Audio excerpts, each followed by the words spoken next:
Hello. Welcome back to Hey Doc Health Topics. I am going to be your host today, Dr. Cutler, and with me I got my co-host, Dr. Valdez. So this is going to be part of don't know how many episodes we're going to do yet, but it's going to be a multi-part series about birth. We might go into a little bit about like conception and just different things that can help with that, as well as when it comes to the birthing process. Important things there because I know that is something that he is very much one of the authorities in. We'll talk a little bit about the birthing process when it comes to that, pregnancy, as well as afterwards, and what roles both the mother and the father, specifically the father, in certain aspects can do. But he's very much someone who I go to for a lot of advice and going to kind of reference a lot of the book that he wrote on it. He literally wrote the book on things like this called Starving Babies. We'll drop a link to that. So to start off, I want to know a little bit about your week. Like, how was it? Did you see any miracles in the practice this week? Yeah, really good week. Trying to think of anything specific that jumped out at me. Um, Nothing major, like out of the ordinary, but it's kind of cool because our profession, we get front row seats to tons of medical miracles, they call them, just miraculous healing that happens when you connect the nervous system with the body. So it's kind of the law of harvest. You reap what you sow. If you have a well-adjusted nervous system, a lot of stuff goes right. So saw a lot of that this weekend. It was really cool. Awesome. I love it. Yeah. Okay. Well, we'll start off by just a little bit of your background and like how you became concerned with this because you don't have any kids of your own. Right. Currently not married. Right. That was a shout out to you ladies. Not married. Man over here. Brilliant. Why did you become concerned with, especially when it came to like prenatal and pregnancy care as well as postnatal care? Right. So we started seeing the form of the shortage was kind of what touched this all off for me. And this is a book that's been being written in my head for about 4 years now as I see kiddos in practice. And they're getting sicker and sicker. They're more disconnected from themselves, from their nervous system, and from mom. And that is happening earlier and earlier on in the birth process. And actually now we're well into preconception that interference and that noise is happening in mom and dad's bodies, respectively, that the toxin load and the stress levels that we have are making fertility and conception a lot harder than it used to be. And then once you do have a baby on board, that little nervous system is in fight or flight mode from the get-go. And we're bringing kids into this world that are they feel like they've been chased by a bear for 9 months in mom's tummy because pregnancy is a medical diagnosis now. Mom feels like, she's on par with a cancer patient walking around with a baby inside. And that's really tragic. Like we should be celebrating that like other cultures have historically and helping her stay in this rest, digest mode. Instead, we bombard her with all these ultrasounds and she's in this prenatal appointment and that baby shower and this Instagram. You have to do this. You have to do this. Yeah. If you're not taking this, then you're totally doing it. Here's a checklist of 40 things to do before baby gets here and 93 things. And then she's painting. You can't do this and you can't do this. Yeah. And we see a lot higher incidence of things like for some reason, blood clots and blood disorders are a lot higher now. So a lot of moms are just prophylactically taking blood thinners and they feel like, preeclampsia is just this inevitable thing I'm going to get. And so if I can make it to 38, 39 weeks, and I know it's very tempting. And I hear this word slip out a lot when I'm talking to moms. They say, well, they'll let me go to 39 weeks before they induce. They said that, they'll let me do this, they'll let me do that. I'm like, you're the boss of this baby. You are the body that this thing is building. And so you should be the boss. You tell them what you'll let them do. And I'm very passionate about restoring mom to the center of that birth experience and getting dad right there next to her so that he can protect and defend like he's supposed to. So I love it. Yeah. I love it. And I mean, being his best friend, it means that I get to myself kind of, and I mean, in school, I really didn't have that big of an interest in these things. And then we took our pediatrics and like our OB/GYN pediatrics class. And it was like the coolest thing to get into this world that I had really never done much research on. Yeah. And to just understand so much more and really see the process. And the more and more that I've gotten into just my belief and my love of the innate capacity of the body to heal, like pregnancy is the coolest thing anytime. Like the fact that a mom can grow another human inside of her. And like, I want to say that I have a role in that. Like I will have a role in that someday, like when I'm married and have kids. I know my role is not nearly as big as her, It's embarrassingly small. but it's extremely important that I know how to support her. And I think dads just always take such a big backseat, and especially like me coming from a big family and you coming from a big family. I mean, my dad was very much there, present for a lot of things, and did a great job of having that connection with us. But so many dads feel like it's very taboo for them to even be involved in it or suggest that they should have a part when And that culture is changing. Thankfully, I see a big change right now of dads. First of all, being educated, being curious enough to kind of step into this role. But I think some of it's just out of necessity. The medical world has taken a lot more turf on that area, and so dads are getting edged out, or they're stepping in completely and saying like, "No, this is not okay. This is how this is going to go down because we're the boss here." freaking do it, dads. So, and moms, you're badasses. You're beautiful beings of light. You keep going. Yes. You let people know what you want and what you need, Yes. and learn what you want and what you need. Right. So you can make that. And I think it's very interesting you brought up that pregnancy now it's a medical diagnosis. Yeah. Like it's not just like a natural process that our body does. Right. And I feel like we treat it like a medical diagnosis so much. Well, and I want to address that culture because I think that's the most important thing, just to understand where we're at right now and how we got here.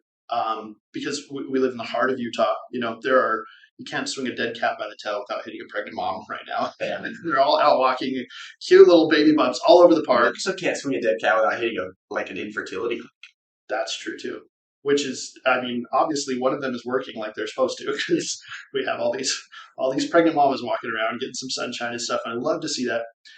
But chiropractic approaches everything from this assumption that our body does well when we get out of its way and when everything works, as it's supposed to. If you're going to a medical doctor who studies pathology, right? We study salutogenesis, they study pathogenesis. We're just kind of a recap from our second episode, I think. And so they're looking for something to go wrong, and they're very good at finding it and projecting that out. And thank goodness we have those people, because when there is a problem, that's the first thing you want. The problem is, in some hospitals, upwards of 80% of their C-section of the baby deliveries are C-sections. It is the most common surgical procedure we do in the U.S. nowadays. It's just getting humans from the inside to the outside, and that has never been the case. And tell me why. Why do you think, in your opinion, why do you think that's there is so much money to be made on that? Obviously, and you follow the money, and you will see why we recommend induction and epidurals, all of these interventions and things like that. Now, our culture, and I want to tread lightly on this because I guarantee you, there are moms listening right now that are expecting, that are ready to, they want to believe that they can do all this. But their culture, and we've been generations telling us that, you need to go to a hospital to have a baby. You need to be in the delivery ward. You need Pitocin. You need our side attack. You need to be induced. Then you need to have a membrane sweep. You need to have an epidural when the pain gets really bad. And then you need to start, thinking about episiotomy. Yeah, we'll let you go this long before we do this. And we'll wait and see what this is. But the OBGYN they are the ones whose, their license is on the line for this baby. So they take ownership of the whole situation. And that kind of affects their staff that works with them day in and day out, that sees them running the show in their mind. And mom and dad are just customers that are in there. And mom basically has a tumor in her that needs to be removed. And then once they're done with that, they raise the tumor for the next 18 years, And we need to reframe that thinking to say, mom is the one who should call the shots here, and her body is going to do everything that it needs to. And if not, thank goodness we have these pathogenically minded people that are willing to step in and do surgical interventions. But it is entirely possible. We tend to think that 100 years ago, moms were dying left and right because childbirth was so dangerous. And nowadays it's so much better. But not true at all. Let's examine that foundation too. From last year to this year, we've lost 40% more moms during the delivery process than we have before. We're losing this war. So anybody who comes at you from the status quo, saying that this is the way it's done and this is the best way and this is the pinnacle of medical advancement, they're lying to you, or they're getting paid a lot of money. Say bullshit. We do say that. So no, we're gonna leave that one out. We say bullshit to that. It's not okay. So I really wanted to kind of jump back to that point, and I want to call out dads. Moms, if you're listening to this and your husband is not listening to this, like this is for both of you guys. Dads need to be informed about these things. Expecting dads that want to be dads. I mean, single guys, like this is super important for you to understand. You want to like woo a woman, like talk to her about pregnancy. Talk to her about like how much. Show her that you're interested in something that will be such a huge part. Because I think a lot of ladies, and one of the reasons why so many women don't want to get pregnant now, or at least girls that I've talked to, that I dated who maybe necessarily didn't want to have kids, a lot of times it came down to, I think they felt like it was all on them. They were the only ones with the responsibility. It was only affecting them. Yeah. Dads need to step in and really be that. I mean, mom's the boss. When it comes to pregnancy, like as much as you want the OBGYN to be able to charge everything, mom, you need to be the boss. You need to know what things you want and don't give into those. You're the one in charge. This is your baby. It's not a tumor. It's not a condition you have. You are growing a child in there. That is your child. Take control. Dad, be the right hand. When the boss says do this, you do it. All right? I had a cool paradigm shift too this week listening to some of the other birth workers out there. And I can't remember who prompted this thought, but it occurred to me, like, we use the term expecting mother, or you're expecting a baby. Like, no, newsflash, the baby's already there. Like, you are a mother, you are a father. It just happens to be inside mom's body right now, but it is very much a baby, and you're very much a mother. So you're expecting a labor or delivery, at some point, but that's it. Like, the baby is there. And knowing that, you can plan for the labor that you want. And in starving babies, I call it connected birth. And I don't want to like trademark that idea or anything, but that really is a uniquely starving babies term that I coined, because as chiropractors, we connect the nervous system with the body, and that's our goal there. But in birth, we have to connect mom's body with baby's body everywhere possible, and even postpartum. That's where that diet functions the best. So when my wife has a baby, Dr. Cutler's going to be there to assist and to adjust that little baby. And I hope I very much vice versa. So yeah, very much vice versa. Yeah, that's very counterculture now. To labor and deliver anywhere other than on an operating table. But the statistics and the data is definitely showing that that's the way to do it. So. Well, we're gonna focus a little bit more on the prenatal aspect. We'll get into the birthing process type stuff and what role we can play and what role dad, mom should play in that. But I kind of want to jump into, tell me a little bit about like current, just from your experience and working with patients. And I know a lot of times when we have patients come in, and I have experience with this too, he just has a lot more. So I'm going to kind of focus on his opinions and his thoughts and his experiences. When you have a patient who comes in who is pregnant, what are a lot of the recommendations currently that you hear about that like your typical OBGYN is going to be giving them? That that they're getting. They come in, they say, "Hey, my doc told me I should be doing this. What do you think about that?" Yeah, they're taking like a 1-a-day prenatal vitamin, which is kind of like a hard candy, basically.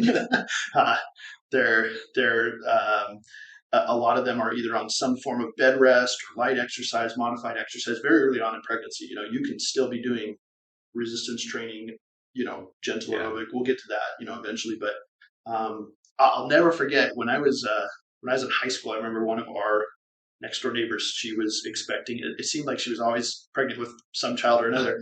But I used to be sitting in economics class, and I could see outside of our classroom window was a steep hill. It's in Mexico. It's like this grassy hill that just goes up the side of the mountain.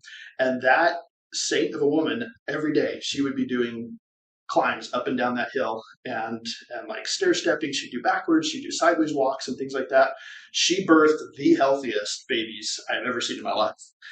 Two of them played, football for BYU right now. Like they're bosses of athletes, and that's begun prenatally, pre-pregnancy. So that is a huge factor there, is mom's activity level and things like that. And pregnancy is not some debilitating, demyelinating disease. I feel like OBs are just so scared. Like they really truly view the body as so fragile that it's like, oh, mom, don't lift anything over 5 pounds, and make sure that you're taking plenty of rests, and drink water but not too much water, and get magnesium but not too much magnesium, and make sure you're getting some salt but not too much salt. Forget about our ancestors and what our ancestors had to go through when they were pregnant. Oh, it's insane. What, like when you were pregnant, you didn't stop life. Yeah. You just kept going. It just became harder for you, but you adapted through it. Right. And that's what created, healthy children. You hear heart-wrenching stories of, Jewish refugees giving birth on trains and boats and things like that. Was not ideal, but those kids were healthy. They're resilient from the get-go. Nature has primed the newborn with adipose tissue. They have brown fat that keeps them warm. They have, mom's breast supply that is keeping them fed. Like, it's just, I don't know. Moms are not weak, and if anybody is pushing that narrative, it's because they're getting paid to tell you that why. So I love it. Moms are not weak. Moms are badasses. I pull the bleeper button out if you need to on this episode, because you need to understand that. You're a bad A mother who don't take no shit out of nobody. All right? I don't know if I did cut that part out because it's from a movie. All right. So tell me a little bit about nervous development, because I know neurology, especially prenatal neurology and the fetal neurology, all those different things, is something that you're very, very much an authority in. I go to you for a lot of the different topics I want to study. Yeah. So tell me a little bit about that process. We had a really fascinating idea, or kind of an idea exchange a while ago. And it's funny because we always end up on the same side of the issue, and I don't know how good or we do. It's a problem. We found one. You found one thing that, and we'll get to that thing too. We'll get to that thing eventually. It's a little thing, it's a little. But I am kind of going more over to the design on that thing. So we'll get to that. But when it comes to these things, we start off and just kind of exploring where we are and kind of end up on this consensus of what it is. But I remember we talked about, the infamous question, when does life begin? When is conception? When does, when is it a human life, basically? And that's a pretty basic question, I guess you could say. And there are people who say, as soon as you have a union of a unique genetic chromosomal pairing, that's life. Things like that. There's conception. There's all these different windows, and I don't know what the truth is. I'm not here to preach, religion or philosophical, politics, especially around this issue, because it's a hot button topic, and everybody needs to figure that out for themselves. But I will say that I think we can all agree at day 50 is where the pineal gland is formed in the brain, and that is what is aware of so much consciousness and self and creative expression. Things like dreams and artistic ability, things like that are thought to. The preliminary research that we're doing on that structure of the brain is very much pointing to this pineal gland as something that creates dreams, and this DMT spirit molecule, and if you get into some of that stuff, is very related to the structure of the brain. That wakes up and starts creating endogenous dimethyltryptamine. It's creating its own DMT in the body, independent of the mother, by day 50. And that's where you start to get differentiation into a male and a female fetus as well. And so that I think day 50 is kind of that beginning of developmental neurology, so to speak. And babies start to dream. We've monitored fetal brainwaves and things like that. That's right when they start having dreams. And they're kind of in a dreamlike state for most of that time. Do you think that's kind of when that baby's innate? I think that's when that intelligence, it kind of becomes separate from mom's, because to a certain point, mom has to provide it with blood supply, nutrition, and all of the elements just right for it to grow. But at that point, that's where it's okay, we got this. We're going to start developing ourselves here. We're gonna preserve lives. We're going to start doing our yeah. And those tissue cells, those genetic stem cells, they go into mom's bloodstream as well. And they will remain with her for the rest of her life. Even if she loses the baby, she carries the genetic stem cell in her body, in her bloodstream forever. That's pretty cool. Yeah. And that's why scientifically we can't classify a fetus as a parasite.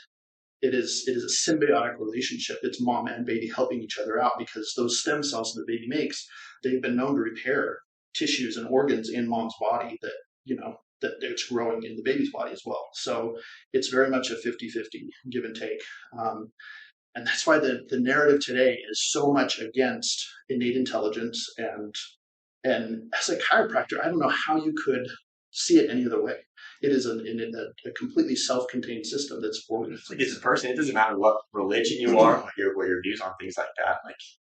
The body's got to be more than just a collection of biological processes. Yeah. It's not just a machine with all these processes, or else, we would have figured it out. I feel like in all the study and all the science we've done, but no matter how much we do, we honestly don't know Yeah. hardly anything about what the body does, how it functions. Right. There is something inside the body that causes these processes to continue to go. That when you cut yourself, or you think about people who like, we always hear these stories about these amazing things where people have healed themselves, like meditation and these, and I feel like people are so quick to count those things out. But there's something that we don't understand, and I feel like we're so quick to knock something that we don't have a full understanding of. Yeah. But yet, someone has an amazing experience with something like that. Yeah. And unfortunately, that projects over into the birth process, the delivery processes. We think we know all the parts and pieces that make up a healthy delivery. And it's all effacement, cervical dilation, and what station the baby's head is crowning at, and position of the baby's body, presentation of the baby. Those are all the parts and pieces that make it up.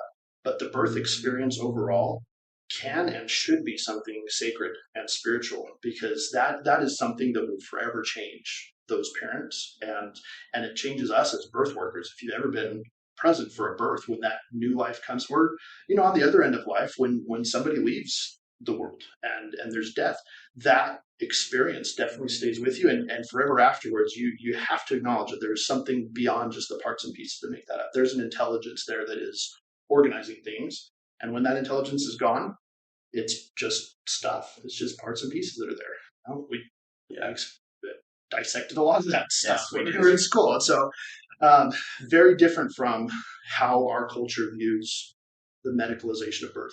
It's a miracle. It's not medical. Yeah, and we talked a little bit about this, and he brought up something and kind of compared it to like the same intimacy that we have during conception. Yeah, it's like that's the same intimacy that we should have during the birthing process. Yeah. Okay, I mean, think about like when a dad sits his head up against a mom's stomach and listens for the baby's heartbeat, or just listens, or feels the baby's hand. Like that right there is such an intimate moment. Yeah. That why are we not having that through the entire thing? Yeah. Like, this is such an amazing process, and yet we put so much fear, and like you could die. You can die doing anything. You get like this is the coolest opportunity you have. Just be prepared for it. Yeah. Preparation is everything. Yeah.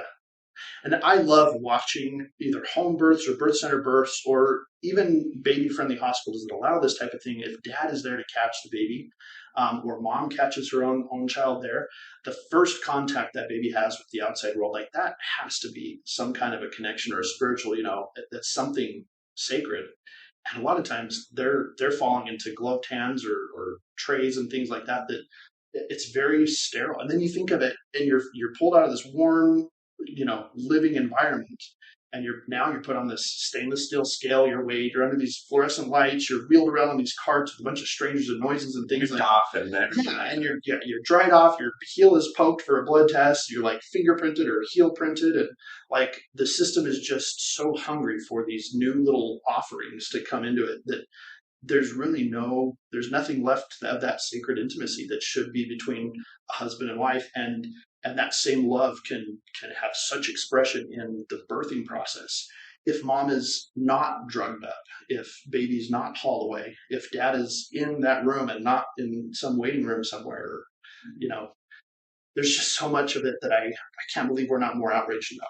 Yeah. And especially in, here in our culture, and especially in America and in Utah specifically, why are we okay with this medicalization and standardization of something that has always been very unique and miraculous? Very individualized. It should be individualized. We're going to try and bring it a little bit back more towards like prenatal care. Yeah. And so, I mean, with the prenatal neurology and everything like that, like what role as a chiropractor, recommending, of course, we're going to recommend that pregnant mothers get adjusted, because why is it important that the mom's nervous system is functioning, where that the mom is able to function well while she's pregnant? Like, how does that affect the baby? Right. And I love what Dr. Tony Abel said in the pediatric experiences. He always compares, he says, the umbilical cord is like a supply chain. It's feeding food and blood flow and oxygen, all that stuff that we need for tissue growth. But it's also a power cord. That's the nervous system is working through those specialized cells, and it's working through hormones and all these other signaling pathways that if mom is in trouble, that baby's heart rate will increase. That's just, if she's exercising, the heart rate goes up. Like things, you can see that they're very much tied in a symbiotic relationship to that. And so when I adjust a mom, I obviously can't reach in her belly and adjust a baby, and there's really no need at that point because not weight bearing. That they're so protected from so many thoughts and toxins and traumas that cause the stresses on the outside. Once they're out on their own, yeah, now toxins and traumas are definitely, on the table for that. But adjusting mom's system and putting her in that ease and that the parasympathetic state, where she's in that growth mode, that rest, digest, build a healthy baby mentality, those will reset her nervous system tone. And that tells the baby, hey, everything is safe, everything's good. I have about 3 moms that I adjusted this week for the last time before their quote unquote due date, and get to that whole thing in a minute. But maybe the last time I adjusted them as pregnant women. Yes. And so a lot of times after that chiropractic visit, they'll begin labor. We saw a lot in our practice in Arizona. And it came to the point that this, well-intentioned OB called and said, are you telling my patients that you can put them in labor with a chiropractic adjustment? I said, absolutely not. And now I specifically addressed that with his mom, saying, hey, when I adjust you, your body's going to feel like it's safe. It's in a place where it can have a baby without threats and constant, stimulus and input and threats. And so it might naturally just start having a baby. Yeah. And I've seen that. And it's not a bad thing. A lot of women are freaked out. They're like, oh, if you get adjusted, you can go into preterm labor. Well, preterm because you're a week before your due date, that's not preterm. So, and I will just say for the record, the American College of Obstetrics and Gynecologists says post-term doesn't happen until 42 weeks after our original thing. And so I hate to say it, but moms, you could be pregnant for 42 weeks and that would be perfectly within normal for your baby and your body. And don't let them tell you that at 39 weeks you need to start inducing because that baby's going to get too big or anything like that. There are some very common lies out there, and let's just call them what they are. And that is, oh, your body's not built for this. Your hips are too narrow. You have preeclampsia. It's inevitable. It's incurable. We have to induce. You had a C-section before, so we have to do a C-section delivery now. You can have a VBAC, delivery if that is in your heart. That's something that you know that you need to do. So whenever somebody tells you that you can't do X, Y, Z when it comes to birth, what they're really saying is, I don't have the training to do that. Or my hospital administrator and my lawyers and my insurance company won't pay me if I do it that way. It's too risky, or it doesn't pay well, or whatever it is, or hospital policy, X, Y, Z, fill in the blank. And a lot of moms feel like that's just the medical reality of the world we live in, and it's not. It's totally informed by policies and insurance companies that have a direct financial interest in you falling into line and doing it the way they tell you to. Yeah. It's no longer an individual thing that it should be. It's become your number. The baby's a number. Yeah. Let's get them out into the world. Let's get them registered, and now they're human. Yeah. And as opposed to everybody's an individualized being that has these attributes that are specifically theirs, and it needs to be addressed that way. I think patient-centric care. Mm-hmm. It's like that should be what we strive for. And as opposed to consent. Yeah. I want to talk a little bit about especially in the prenatal realm and I mean birthing as well. Do you think that I feel like a lot of things have become more about doctor-centered care, where it's for ease of the staff as opposed to ease of the mother and ease of the child, and it's protecting their assets because they don't want a lawsuit on their hands. They don't want to look bad for their colleagues. They don't want to take a risk, and birth is risky. We have to accept that. Hopefully, that going into life is risk. Life is risk. Yeah, we are so, and especially more so after recent pandemic years. We are so scared of something going wrong that we're not living anymore. So, kind of going back to the prenatal neurology and stuff, babies, before we are anything else in the womb, we are a spinal cord and a nervous system and a brain, that's controlling everything else. We develop from that basic structure called a notochord. We develop from that. And it's very rudimentary development. We are, of the primates, we are the least neurologically developed when we come out. We can't start grabbing things. We can't see branches and follow them up into trees. And, we are the most helpless things when we get here because our neurological development is so much greater than our peers. We only have time to build the basic structures in those 9 months. And then we have to come outside and finish that on the outside. And that's as it should be. but we have to stop expecting. We have to let that timeline happen as it will. That neurology starts to develop early on, and we have to support it as it continues at its pace. So pregnancy adjustments very much for the mother, and it kind of flows down. It's that downstream flow. You keep the mother's nervous system well adjusted. You keep her body adapting well to the big strains that are being put up. And that's where it comes out down to adaptability. And we talked about that in a lot of the episodes before, is that the adjustment and what we do in here is very much trying to prepare your body to adapt well. And I think if the mom can adapt, ideally, and be able to adapt fully to this constant strain that's being put on her body, then she's going to be way better off. And I think we need to understand that, like, being pregnant does not mean that you have to cut off everything. You might have to moderate some things, but your body's still so amazing to adapt. You are not a fragile doll. You are a badass who has these amazing capacity and capabilities. It's because they are, okay? My mom had 6 kids, 104 pounds. That woman's a badass.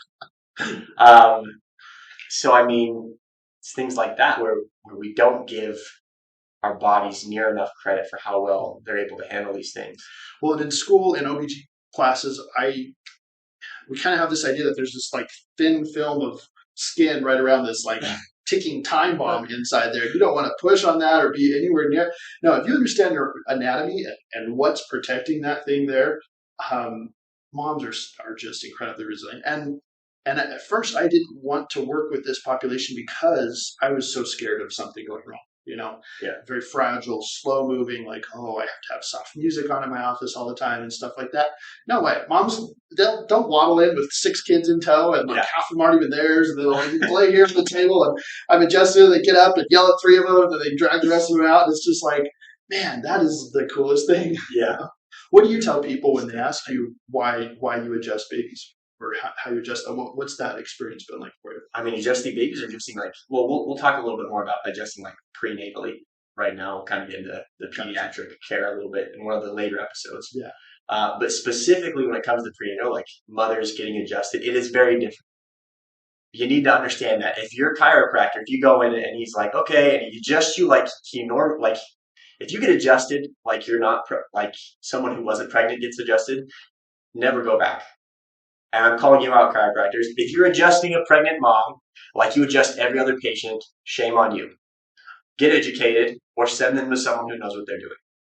Okay? That is like the biggest problem that I have, is that when moms come in to get adjusted and they get treated like every other patient. No, they're very different. You need to be treated differently, and it's very much being careful with how you're doing things. And I mean, I know there's definitely like a lot of doctors will go and they'll do specified training just in how to adjust pregnant women. And I mean, you're very much an authority in this field. A lot of training. He's done a lot of training, thousands of hours of training, thousands of patients. And I mean, explain, like, because I know a lot of people have come into you and they've come into me and they've said, oh, well, I'm just really afraid because my OB told me that I should not get adjusted, and I've watched people get adjusted. I don't want them to do that to me. I take that as a challenge. Like, it's like somebody threw down the gauntlet. They came on my territory and they insulted my profession. Like, I didn't pick this fight, but I'm going to take it to your OB. And I just very nice and said, oh, who are you seeing? Who's taking care of you? I just want to know you so I can have some continuity of care, follow up with them. And then I'll go beat down their door and be like, hey, Dr. So-and-so, I'm Dr. Valdez. Yeah, I've been taking care of some of your patients, and I just understand that you have some misgivings about what I'm doing. Like, can you tell me why? And it's usually because they saw some guy in China with a head wrapped around some pregnant woman's how, just swinging them around. Yeah, and like, I want you to come in my office. I'll adjust an OB who will listen. I had a phenomenal OB in Dallas. She all through her pregnancy, she was very consistent with care. She had us at her labor delivery and right after that, and just had a phenomenal outcome. And she was recommending all of her patients go in for care with that. I did have a patient this last week. She gave me an awesome compliment. She says, I went to my OB and I told her that this was the thing that, and I think this is her 4th pregnancy. She says, this is the easiest baby I've had so far because of Dr. Valdez. And her OB says, well, I refer to so many chiropractors and I get such a mixed bag of results. Like, but you're the third person that's told me that they're seeing these results with this type of chiropractic care. And let me just say for the record, I'm not magic. There's nothing secret that I'm doing. Oh, he's magic. Well, maybe a little bit magic, but no, I follow what I've been taught, and I read the evidence, and I stay up to date on all these different things, these practices. Find somebody who is specifically tailored to your type of chiropractic, who is willing to put in those hours and serve those patients that way in that model, and great things happen. So it's a very different adjustment. If you've ever seen a pregnancy adjustment, there's a lot of tonal stuff that's involved with it, where put some pressure on ligaments, things like that. We're very, very specific for a mother and the anatomy and the physiological changes that happen with a mother. I remember the first time you ever watched me adjust a pregnancy case. Yeah. It was like, I don't even know how to describe it, but you were just like, it was so oh my gosh. High fives and hugs. I mean, he was one of my mentors in school. Yeah. That was how we became friends. He actually taught this big seminar because he was a big deal and still is. And anyway, this is my hype. I get in there and like just watching him do these different things, and the individualized care is that he was so good at taking an individual person and being like, hey, this is this. I'm not going to adjust the exact same things. It's not going to be both sides of the neck, just pop on each side. It's very much, let me see what's going on. Yeah. Let me feel your body. Let me see what your tone is. What's your muscle doing? How's your body feeling like? Is your body freaking out right now? Is everything tight?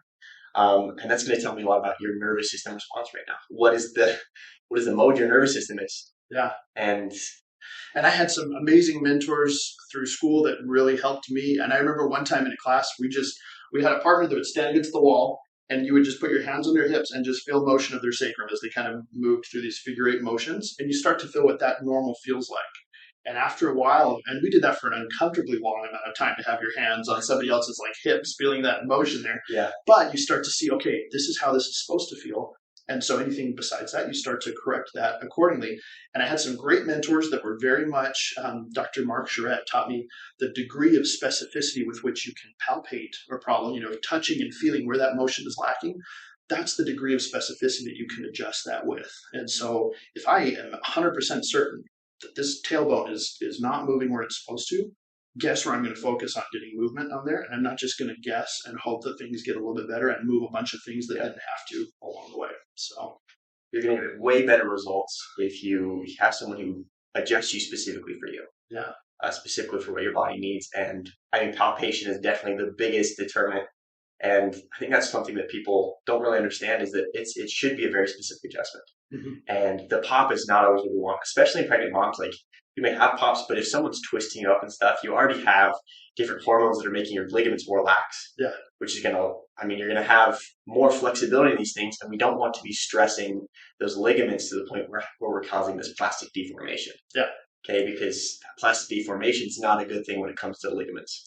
And sometimes less is more when it comes to that. And same with anything in chiropractic, I guess. Sometimes the least amount that you can do is what the body's going to pay the most attention to in adapting to that. There's very much, you can tell the patients who think that everything has to pop and move and shift and snap before it's going to be better. And that's just not what I've seen.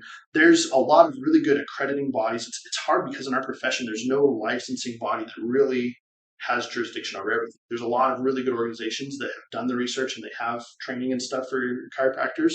And so you can look at those databases and try to find someone who's certified in that. But honestly, just word of mouth and having referrals from other chiropractors in that space. I have, great friends all across the country now that practicing that I would send my pregnant mamas to. But just because they have a technique certification specific to that, or if they don't, it doesn't mean that they can't adjust that way. So that really, you have to take that with a grain of salt. Look at their fruits. Yeah. That's how you're going to know people is definitely by the fruits that they produce. And if it's a mixed bag and you have some good and some bad experiences, then that's kind of like a placebo. Like it could be attributed to a number of things. What was mom's exercise routine? What was her nutrition? All that stuff. So, and I do think those affect prenatal. Absolutely. And that's something I want to talk a little bit about, is that exercise portion of it. Because we talked about that ligament laxity that you get during pregnancy. And it's so important. And moms have got to understand when you're pregnant, especially fit moms, because I've talked to a lot of friends in the fitness world, women that I've trained, who are concerned that when they get pregnant, they're going to lose all the gains that they've made. It's going to be this terrible thing. It's going to just ruin their body. And then after pregnancy, it's going to be so hard to get it off. And they don't understand that this is the perfect time for you to really take care of your body. You should be strength training. And yeah, you may not be able to do some of the things that you used to be able to, and you may have to moderate things and change them and kind of cycle them back a little bit as we get closer towards the time of birth. But you can still be doing a lot of stuff, and you need to be doing strength training, because then again, when your body is strength training, your hormones are going to be way better at balancing out. Your insulin is going to be controlled a lot more, which is going to affect the baby's insulin. You want to talk about gestational diabetes and stuff? Exercise, be exercising every day to the degree that you can. I'm not saying go super hard, all right? But you can still maintain a lot of that benefit. And you'll notice that if you stay active throughout your entire pregnancy, and then when you have the baby and afterwards, you're going to feel a lot better. The baby's going to be a lot better because you were adapting. You're still putting your body in that adaptation mode, and the baby's going to benefit from that hugely. And Michelle really, right? Yeah, I was just thinking of Michelle.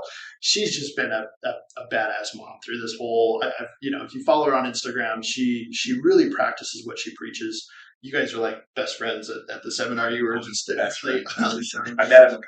She is amazing. But you guys are very much in sync with your philosophy on that. I think of like Lindsay Cantu and Gabriela Martinez, like these moms that are just really into the fitness while they're pregnant. If I were ever pregnant, I would just want to lay on the couch and eat bonbons and put my feet up. I would be the worst pregnant mom ever. I just know it. Oh, sure. But you see these moms that are out there, they're moving and they're doing that, and they're ready to get back to a functional level as soon as they can. And that's so much easier to do if you're not recovering from a massive invasive surgery and a whole bunch of interventions.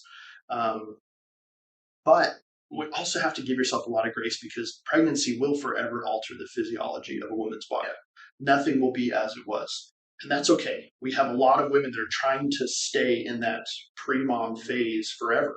And they spend a lot of money on surgeries and interventions and things after birth to try to get back to, try to erase the fact that birth ever happened to them. And that's those are scars that I'm really proud moms wear. So I think that's that kind of, and I want to just bring a point when it comes to dads and their responsibility when it comes to that. Yeah.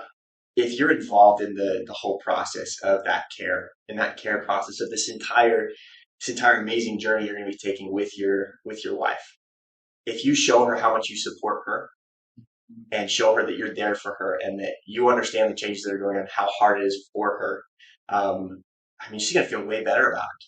She's going to be supported emotionally, physically, spiritually as well.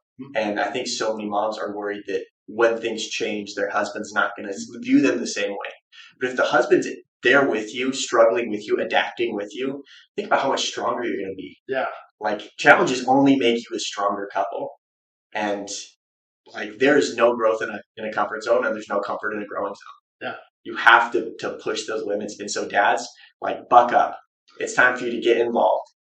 Be there for your wife. Yeah. And when your wife needs something, be there for her. But also encourage her and just be like, you can do this. Mm-hmm. I love you so much. You're amazing. We're going to get through this. And mothers, you can. I won't say it again. You can do it. And prenatally, there's so much preparation that should go in from the minute you decide it's time to have a baby. Let's both start eliminating our toxin loads. Let's start sleeping like we're supposed to. Let's start working out together. Let's do everything that we can so that our bodies are in their top adaptation phase and ready to do this. The best possible outcomes come when there's preparation. There's people are ready for that. Yeah, and I have so many people, and this is something that that very, very much I've experienced a lot, is people telling me that you just wait till this happens. You're gonna get fat. You're not gonna be able to work out. You're not gonna look the way you do. You're gonna change all of your principles. Yeah, you're gonna change all these things. All these things you've done for so long are just gonna completely get wrong. When you have kids, all this stuff will change. You won't work out anymore. Watch it. You won't have any time. And it kind of goes back to, I remember my dad, when I served an ecclesiastical mission, my dad had told me that I was going to be fat, and I was like, oh, the hell I am. And I mean, it really made me like kind of prioritize some things. You do not have to work out for hours and hours a day, but you got to understand if you keep those habits built through the pregnancy process, and especially dad and mom, if you can build those habits and really prioritize a healthy life, sleep, nutrition, eating well, supporting the mother's diet, supporting those different things, and then having that exercise as well. When the baby comes out, you're still going to have those same habits in place. It's going to be so much easier for you. Things are going to flow a lot better. Okay, and there's just so many things that happen from that habit forming process. When nutrition is addressed early on in pregnancy and the nervous systems of all parties involved are firing on all cylinders, there's a lot less stress and emotional trauma and cravings and, which are vitamin deficiencies that your body's trying to correct. It's just preparation. An ounce of preparation is worth a pound of cure, or whatever they say. If you can get ahead of this thing, be proactive with all this stuff rather than waiting for it to build up to a point where, you do need some kind of a drastic intervention there. Just go into this on the same page, prepared as you can be, and do what you need to have a healthy pregnancy and all those things that you mentioned. Common misconception is that mom is eating for two. What do you say to that, doctor? So I mean, in our classes for pediatrics and OBGYN, we very much we went over like what the recommendations from the American OBGYN Association, whatever it's called, is, and as we went and we read through those, it's I think the most they recommend like calories over what the mom needs during pregnancy is like at the highest point, which I think is sometime during like second trimester or something. It's like 350 to 500 calories extra, which I think you got to understand, like, that's not a ton.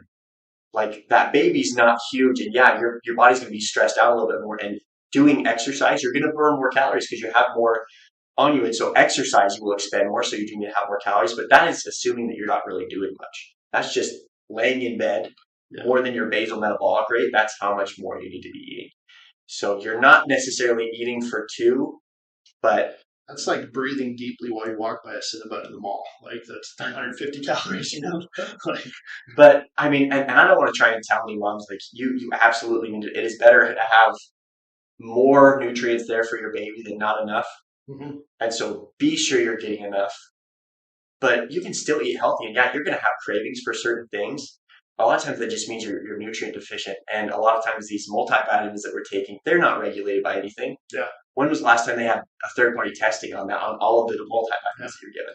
Well, and sometimes, folic acid is not folate. You need the bioavailable version of that vitamin. You don't always have to have a glucose tolerance test. And you definitely don't have to drink the preservative and sugar-laden, artificially dyed, nasty Otter Pop drink. Anything but that. Like the worst possible thing we could give a woman. Let's put this in and see how her body responds to it for science. No, you can request to do other things to check that in other ways, and we could talk about that in more detail. You don't have to have an ultrasound every 10 minutes while the baby's growing. Yeah. Like there is sufficient evidence that shows that is not a good thing for those growing nervous systems to be exposed to those frequencies. In vitro, we've isolated those nerves in glass samples and looked at those things, what happens when we bombard them with ultrasound, and there's nothing good that can come from that. So be aware of your cell phone use, your Wi-Fi router. Where's your electric box in your house? Are you laying next to that thing every night when you fall asleep? And those, high frequency, sound waves and things that are traveling right through baby's brain. There's so many things that you can worry about, but pick the things that you can control, and all the things that your OB is telling you are standard, or you need to do this, or it's time to do this. Ask questions, like research that. Yeah, find out for yourself on these things. Take control of the whole situation because you're the boss. Yeah, and like if you're not eating enough as a mom, the baby's actually your body's gonna give up its own nutrients for the baby. You'll start losing more weight because your body's going to start taking from your own stores and giving the baby to help produce that baby. Because innately, your body, its biggest thing is, I need to make this child. Yeah. I need it to be healthy. I can recover later. And that's why it's so important that you are taking care of your nutrition in the right way, giving it quality things, but again, reducing toxic load because that, I mean, that delivery system right there, that umbilical cord, as much as there's going to be some filtering, like pretty much everything you're putting in your body, all the lotions you're rubbing on yourself, all these different things are getting shuffled into that baby. Yeah. And so as much as you can reduce that toxic load, do it. Dads especially. Like, stop using your super smelly colognes and stuff. I know you like smelling good.